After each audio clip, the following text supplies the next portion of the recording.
Hello, and welcome to another video session here at NAV SEAL. We're so thrilled to share our knowledge, our insight with Business Central. So here's another session where we want to talk about service items in service management. So if you're into service management, stay tuned because we want to show you a little bit a hint about how you can create service items on the fly. The other day, one of our customers asked me, well, we have a big service management business. So every time we sell anything to our customers, we usually suggest that they have some kind of a service management package contract with us afterwards. So if anything happens, they can send it in for maintenance or repair and so on. And as a critical part of service management, that is to keep track of your service items, because your service items, that is where you know more detailed information about the goods that you've sold or that you're promised to maintain information about for your customers, like warranty information, when it was bought, all the repairs that has been done, or the maintenance that has been done for that specific service item. Now, it is possible to have those service items created automatically when you do a sales transaction. And let me show you how that is done. Now, I have my Business Central demo up and running here. So let's have a look at some of the items in here. I know that one of the items in here, one of the computers down here, let me see, up here there we go, 80,001. So the first question, the first answer to give you is that, so how does the system know that it should create a service item whenever I ship anything for this customer? That is on the item card. And you can see if you click on the show more option up here, there's something called a service item group. The service item group, if we drill into that and just take the full list here, you see that's a column called create service item. Great, isn't it?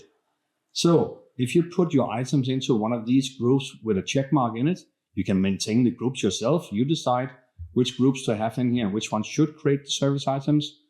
The system will take care of that creation of the service item for you. So in this scenario, in this little example, we have selected desktop as our service item group for this item, and it has a check mark in create service item. Great.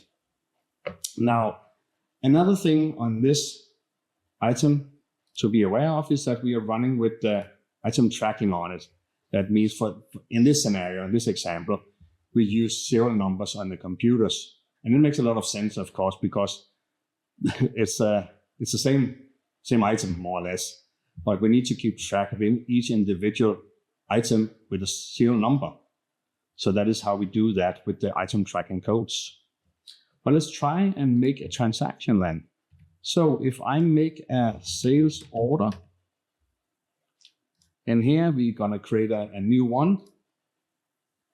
And we're going to select the customer for that. We're going to select Progressive Home Furnishing. They need some computers, I'm sure. Down here, we're going to select our computer. And I'm going to ship it from our blue location here. And I'm going to have 3 computers. Now, I need to put in, because this is an item tracked item number, I need to put in the serial numbers before I ship it. So let's do that. So down here in our related information, I have my tracking codes. I can click on the serial number and I will get a list of all our serial numbers that is in inventory. So now let me choose, let me see, number 10. And let's choose number 8, just because we don't want them in a row like that. So we'll take number 6 as well. So 3 different serial numbers.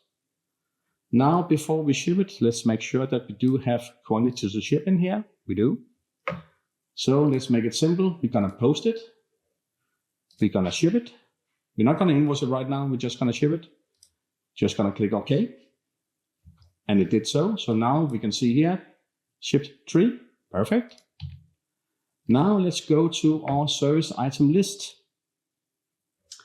Now, I remember from earlier on that we had 43, I think it was. Let's have a look here. 43 is our new one. So you see here we have service item number 3. That's just a unique number, just like an item number. But we have our item number in here. That's the computer. We have our service item group that we talked about just before, the desktop. And more importantly, we do have our serial number in here, our item tracking. So that's serial number 10. And we can see this is the customer number, and this is all our customer information. Who is the customer? Perfect. And on a service item, of course, we have a lot of other information on that. But basically, the hint here is that we can get the system to create that for us. What happened to the other 2 ones, you ask? Let's have a look. You see, we got created number 44, 45. If I click on 44, that's the next one in the sequence. We can see that's serial number 8, same customer. Let's look at the 45 as well, now that we're in here. And we can see this is serial number 6. Perfect, ain't it?